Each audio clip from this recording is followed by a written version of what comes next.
जय हिंद दोस्तों, मैं मोहम्मद मतीन मॉडर्न क्लासेस की यूट्यूब चैनल पर आपका स्वागत है। दोस्तों आज हम जो चैप्टर लेके आए वो है पर्यावरण का अगला चैप्टर। आइए दोस्तों देखते हैं पहला प्रश्न। दोस्तों आप याद रखिएगा सीटेट का जो एग्जाम का डेट आ गया वो 31 जनवरी को है। तो दोस्तों इसमें जो हम पर्यावरण लेके आए हैं वो स्पेशली सीटेट, यूपीटेट और जितने भी वनडे एग्जाम हैं उनके लिए बहुत ज़रूरी है। और चूंकि आज के पर्यावरण से हर एग्जाम में लगभग 2-4-5 क्वेश्चन पूछ ही लेता है। तो दोस्तों ध्यान से देखिए इस प्रश्न को और अपने तरफ से इसको टिक मार्क करिए कि कौन सा सही हो रहा है, कौन सा गलत हो रहा है, ठीक है ना। और फिर बाद बताइए, कमेंट बॉक्स में लिखिए कितने आपके सही हुए, कितने गलत हुए हैं। आइए पहला प्रश्न देखते हैं। निम्नलिखित कथनों में से कौन सा कपास की फसल के बारे में सही है। तो कपास के बारे में कौन सा फसल विकल्प सही है दोस्तों। पहला, इसे सफ़ेद सोना कहा जाता है, बिल्कुल सही है। बी यानी दूसरा, चीन कपास का प्रमुख उत्पादक है, बिल्कुल सही है। चीन वर्तमान समय में कपास का सबसे अधिक उत्पादन चीन कर रहा है। तीसरा है, यह उष्णकटिबंधीय और परिस्थितियों में उगाया जाता है, यह भी बिल्कुल सही है। आइए जरा सा इसका ऑप्शन देखते हैं। 1, 2 क्या ये सही है, गलत है। 2, 3 ये भी गलत है। सी केवल 1 ये भी गलत है, यानी उपरोक्त सभी, यानी इसका आंसर जो होगा वो क्या होगा, डी, ठीक है। आइए प्रश्न नंबर 2 देखते हैं। निम्नलिखित राज्यों में से कौन सा भारत में कॉफी उत्पादक राज्यों का सही अवरोही क्रम है। तो इसका कौन सा अवरोही क्रम है, आइए इसका देख लेते हैं। ए है कर्नाटक, केरल, तमिलनाडु। बी है कर्नाटक, आंध्र प्रदेश, तमिलनाडु। या सी है कर्नाटक, केरल, कर्नाटक, गुजरात। डी कर्नाटक, तमिलनाडु, केरल। तो इसमें जो सबसे सटीक आंसर आ रहा है, सबसे अधिक जो कॉफी का उत्पादन करता है कर्नाटक, दूसरे नंबर पर केरल, तीसरा नंबर तमिलनाडु, चौथे नंबर पर है आंध्र प्रदेश। तो यानी यहाँ पर जो आंसर होगा वो होगा ए, ठीक है। आइए बात करते हैं प्रश्न नंबर 3 की। दुनिया में रबड़ का सबसे बड़ा उत्पादक और निर्यातक कौन है। तो दोस्तों एक चीज याद रखिएगा, इससे प्रश्न कई बार पूछा गया है। तो दुनिया में रबड़ का सबसे बड़ा उत्पादक और निर्यातक है थाईलैंड। थाईलैंड की राजधानी क्या है, बैंकॉक, ठीक है ना। तो इसका आंसर जो हो जाएगा वो होगा बी। अब बात करते हैं प्रश्न नंबर 4 की। निम्नलिखित में से कौन भारत में जूट के उत्पादन के बारे में सही नहीं है। यानी इसमें यह पहचान करना कौन से इसमें ऑप्शन सही नहीं है, गलत है जो। अब बात करते हैं ए की। यह एक नकदी फसल है, बिल्कुल सही है। बी, असम भारत में इसका सबसे बड़ा उत्पादक है। दोस्तों ये सरासर गलत है, क्योंकि सबसे ज़्यादा सबसे अधिक जो उत्पादन करने वाला राज्य है वो है पश्चिम बंगाल, ठीक है। तो अभी तक देखिए पहले ये गलत है, ठीक है। आइए सी देखते हैं। यह मुख्य रूप से भारत के उत्तर पूर्वी राज्यों में उगाया जाता है। ये बात तो ठीक है, उत्तर पूर्वी राज्यों में जो पश्चिम बंगाल हो गया, असम हो गया, इन सब में उगाया जाता है, लेकिन सबसे अधिक जो उगाया जाता है वो कहाँ पर, पश्चिम बंगाल में। डी, बांग्लादेश पूरी दुनिया में इसका सबसे बड़ा उत्पादक है। ये बात बिल्कुल सही है। दोस्तों एक चीज़ याद रखिएगा, 16 दिसंबर 1971 के पहले पूरा भारत में पूरे विश्व का सबसे अधिक जूट उत्पादन होता था। लेकिन जहाँ पर सबसे अधिक जूट का उत्पादन होता था वो वाला पार्ट चला गया कहाँ पर, पश्चिम बांग्लादेश में। इस वजह से अब जब बांग्लादेश में वाला पार्ट चला गया जहाँ पर सबसे अधिक उत्पादन होता था, तो अब पूरे विश्व में सबसे अधिक जो जूट को उत्पादित कर रहा है वो है बांग्लादेश, ठीक है। यानी इसमें जो बी वाला आंसर है वो गलत है। अब बात करते हैं प्रश्न नंबर 5 की। निम्नलिखित कथनों में से कौन चावल के बारे में सही है। अब दोस्तों इसमें देखना हम लोगों को चावल के बारे में कौन सा सही है। अब एक है, चीन दुनिया में इसका सबसे बड़ा उत्पादक है, ये बात सही है। तो दोस्तों देखिए, अब ये जहाँ तक देखा जाए तो सही है ही है, क्योंकि सबसे ज़्यादा उत्पादन जो करता है वो चीन है, दूसरे नंबर पर भारत है। और बी है, इसका प्रमुख निर्यातक भारत है, ये गलत है। इसका प्रमुख निर्यातक भारत नहीं, इसका प्रमुख निर्यातक चीन ही है। और तीसरा है, इसके लिए 15 से 27 डिग्री सेल्सियस के बीच तापमान की जरूरत होती है, ये भी ठीक है। यानी 1 और 3 सही है। अब यहाँ पर देख लेते हैं कौन सा है, सी, यानी 1 और 3 ये बिल्कुल सही है, ठीक है। आइए प्रश्न नंबर 6 देखते हैं। प्रश्न नंबर 6 क्या है। निम्नलिखित कथनों में से कौन से कथन सही नहीं है। तो कौन सा कथन सही नहीं है, आइए इसकी बात करते हैं हम लोग। देखिएगा, ए, गेहूं की फसल के लिए एक सीजन में 25 से 75 सेंटीमीटर वर्षा की जरूरत होती है। गेहूं की फसल के लिए बिल्कुल सही है, 25 से 75 सेंटीमीटर या 30 से 75 सेंटीमीटर की वर्षा की जरूरत होती है, ये बात बिल्कुल सही है दोस्तों। बी है, गुजरात भारत में मूंगफली का सबसे बड़ा उत्पादक राज्य है। ये ऑब्वियसली ये सही है, क्योंकि गुजरात भारत में सबसे अधिक मूंगफली का उत्पादन करता है। सी है, पश्चिम बंगाल भारत में जूट का सबसे बड़ा उत्पादक है, बिल्कुल सही है। अब डी क्या कह रहा है, डी कह रहा है तंबाकू के उत्पादन के लिए 5 से 10 डिग्री सेंटीग्रेड तापमान की आवश्यक है, तो ये गलत है।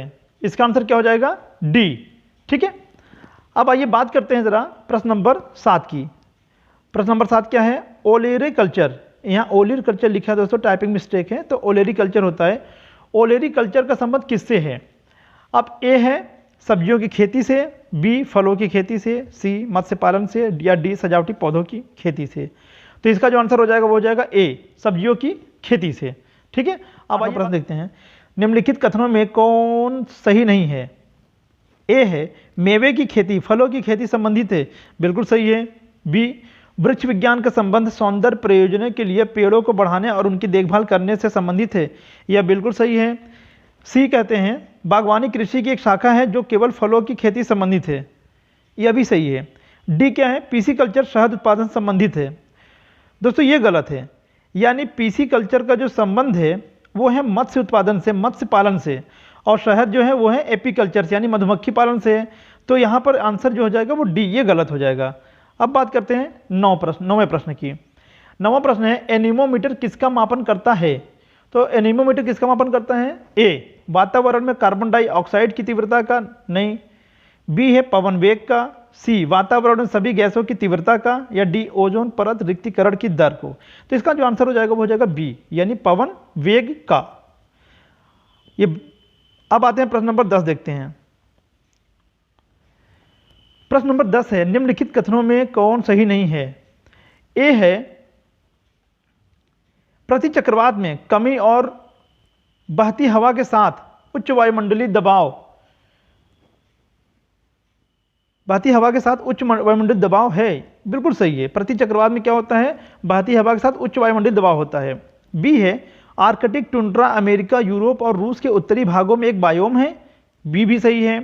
सी औरोरा ध्रुवीय आसमान से दिखने वाला रंगीन प्रकाश के एक प्रदर्शन है, बिल्कुल। ऑरोरा ऑस्ट्रेलिस और ऑरोरा बोरियालिस, ऑरोरा बोरियालिस जो होता है वो उत्तरी ध्रुव पे होता है, और ऑरोरा ऑस्ट्रेलिस क्या होता है वो दक्षिण ध्रुव पे होता है, जो कि बिल्कुल सही है। अब बात करते हैं बीज बचाओ आंदोलन 1970 के दशक के दौरान कर्नाटक में आयोजित किया गया था, नहीं दोस्तों, यानी आंसर नंबर डी गलत है। अब बात करते हैं प्रश्न नंबर 11 की। वायुमंडल की सबसे निचली परत को किस रूप में जाना जाता है? यानी यहाँ पर लिखा है कि रूप में जाना जाता है, यानी किस रूप में जाना जाता है वायुमंडली की परत, निचली परत को। तो दोस्तों जो निचली परत है वो कौन सा है? स्ट्रेटोस्फेयर यानी समताप मंडल, ट्रोपोस्फेयर यानी क्षोभ मंडल, मीजोस्फेयर यानी मध्य मंडल, डी है बहिर्मंडल यानी एक्सोस्फेयर। तो इसमें जो सबसे सटीक आंसर यानी जो आंसर होगा वो होगा बी, ट्रोपोस्फेयर को हम क्या बोलते हैं? क्षोभ मंडल। सबसे निचला मंडल कौन सा है? क्षोभ मंडल। दोस्तों याद रखिएगा इसी क्षोभ मंडल में सबसे अधिक आंधी तूफान वर्षा और जो जितनी भी वायुमंडलीय घटनाएं होती हैं वो सब ट्रोपोस्फेयर में ही होती है। ठीक है, तो इसका आंसर क्या हो जाएगा? बी। आइए बात करते हैं 12वें प्रश्न की। निम्नलिखित कथनों में से कौन सा समताप मंडल के बारे में सही नहीं है? समताप मंडल के बारे में, यह क्षोभ मंडल के ऊपर मौजूद है, बिल्कुल सही है, यह क्षोभ मंडल के ऊपर है। और बात करते हैं यह 50 से 80 किलोमीटर तक फैला रहता है, 50 से 80 किलोमीटर तक फैला रहता है, ये गलत है। इसे ओजोनोस्फीयर के रूप में जाना जाता है, ये बिल्कुल सही है। तो यानी इसका जो आंसर हो जाएगा वो क्या हो जाएगा? 1 और 3। अब बात करते हैं 13 प्रश्न की। जीव और वातावरण के बीच आपसी संबंधों को वैज्ञानिक अध्ययन के रूप में जाना जाता है, यानी जीव और वातावरण के बीच जो आपसी संबंध होता है उसे वैज्ञानिक अध्ययन के रूप में क्या जाना जाता है? उसे कहा जाता है दोस्तों ए स्थल मंडल, नहीं स्थल मंडल नहीं होगा, बी जलमंडल, यह भी नहीं होगा, सी पारिस्थितिकी, बिल्कुल सही है, यानी इसका जो आंसर होगा वो क्या होगा? सी यानी पारिस्थितिकी। अब बात करते हैं 14वें प्रश्न की। निम्नलिखित में से कौन सा कथन सही नहीं है? दोस्तों इसमें ध्यान दीजिए, इसमें कौन सा कथन सही नहीं ये देखना है। अब ए बायोस्फीयर जलमंडल स्थलमंडल और वातावरण के तत्व होते हैं, बिल्कुल सही है, बायोस्फीयर में जलमंडल स्थलमंडल और वातावरण के तत्व होते हैं। बी पारिस्थितिकी शब्द सबसे पहले अर्नेस्ट यंग द्वारा इस्तेमाल किया गया था, ये बात बिल्कुल सही है। आयन मंडल क्षेत्र थर्मोस्फीयर का ऊपरी भाग है, सही है, थर्मोस्फीयर के ऊपर वाले भाग को ही आयन मंडल कहा जाता है। पृथ्वी की सतह के लगभग 97% भाग पर पानी है, दोस्तों पृथ्वी की सतह पर पृथ्वी की सतह के कुल 70.8% पर पानी है, बाकी 29.2% पर जल है। तो यहाँ पर जो आंसर दिया है वो डी यानी ये गलत है। अब प्रश्न नंबर 15 देखते हैं। प्रश्न नंबर 15 में क्या है दोस्तों, देखते हैं जरा। तो इसमें प्रश्न ये कह रहा है कि निम्नलिखित कथनों में से कौन थर्मोस्फीयर के बारे में सही है। तो यह 80 से 400 किलोमीटर तक फैला है, 80 से 400 किलोमीटर तक फैला है, तो ये सही है। इस सीमा में तापमान ऊंचाई के साथ साथ कम होता है, ये गलत है, यानी ये नहीं है। तीसरा है इस सीमा में तापमान ऊंचाई के साथ साथ बढ़ता जाता है, हाँ तो ये वाला बिल्कुल सही है, यानी इसका जो आंसर हो जाएगा वो कौन सा हो जाएगा, ए। इसका आंसर हो जाएगा ए। अब प्रश्न नंबर 16वां देखते हैं दोस्तों। जीवों, पौधों और जानवरों की प्रजातियों का पूरा क्षेत्र जिसके भीतर ये पाए जाते हैं को किस रूप में जाना जाता है। यानी जीवों, पौधों और जानवरों की प्रजातियों का पूरा क्षेत्र जिसके भीतर ये पाए जाते हैं उसको क्या कहा जाता है। तो इसको देखिए जरा सा, बायोटोप या बायोटा या इकोटोन या इनमें से कोई नहीं। तो दोस्तों इसे क्या कहा जाता है, बायोटा कहा जाता है। ठीक है, इसे बायोटा कहा जाता है। अब प्रश्न नंबर 17 देखते हैं। निम्न में से कौन सा जैविक घटक नहीं है। दोस्तों इसमें ध्यान देना, जो जीव नहीं है यानी जो जीवित नहीं है उसके बारे में बात करना है। जैविक घटक, नमी, देखिए पौधा तो क्या है, जीवित है यानी जीव है वो, जानवर जीव है, सूक्ष्म जीव में जान होता है यानी वो सब जैविक घटक है। जिसमें भी जान है, जिसमें जो ऑक्सीजन लेता है, जो सांस लेता है, उसे हम क्या बोलते हैं, जैविक घटक बोलते हैं। ठीक है ना। तो इसमें देखिए ए, नमी, नमी तो जान है नहीं, इसका मतलब जो आंसर हो जाएगा वो कौन सा होगा, ए यानी नमी, ये गलत आंसर हो जाएगा। अब बात करते हैं प्रश्न नंबर 18 की। निम्न से कौन सा अजैविक घटक नहीं है, यानी इसमें अजैविक घटक पहचानना है, यानी जो जैविक घटक हैं उनके बारे में जानना है। अब इसका आंसर जो हो जाएगा ए पानी, बी तापमान, सी सूक्ष्मजीव या डी मिट्टी। तो दोस्तों पानी भी अजैविक है, तापमान भी अजैविक है, सूक्ष्मजीव है जैविक है और मिट्टी क्या है, ये अजैविक है, यानी आंसर क्या हो जाएगा, सी। अब बात करते हैं 19वां प्रश्न।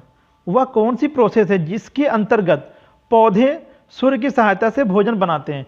बहुत पुराने क्वेश्चन है, कक्षा 3 से जब पढ़ना शुरू करते हैं हम लोग तब से ये प्रश्न मिलते शुरू हो जाते हैं और सोचिए IAS PCS तक में ये प्रश्न पूछा जाता है। तो इसका आंसर क्या हो जाएगा, ए श्वसन, बी प्रकाश संश्लेषण, सी निर्जलीकरण या डी इनमें से कोई नहीं। तो सब लोग बताइए क्या होगा इसका आंसर, प्रकाश संश्लेषण, यानी आंसर बी सही हो जाएगा। अब देखते हैं दोस्तों हमारे इस लेक्चर का लास्ट प्रश्न। उत्तर प्रदेश में किस प्रकार के जंगल पाए जाते हैं, समशीतोष्ण पर्णपाती जंगल या बी उष्ण कटिबंधीय वर्षावन या सी टुंड्रा या इनमें से कोई नहीं। इसका जो आंसर होगा वो होगा बी उष्ण कटिबंधीय वर्षावन। तो दोस्तों ये रहा आज का हमारा 20 प्रश्न का शानदार महत्वपूर्ण पर्यावरण का टॉपिक। दोस्तों इसी तरीके से हमारे साथ बने रहिएगा और अगले वीडियो का इंतजार कीजिए। तब तक के लिए जय हिंद, जय भारत।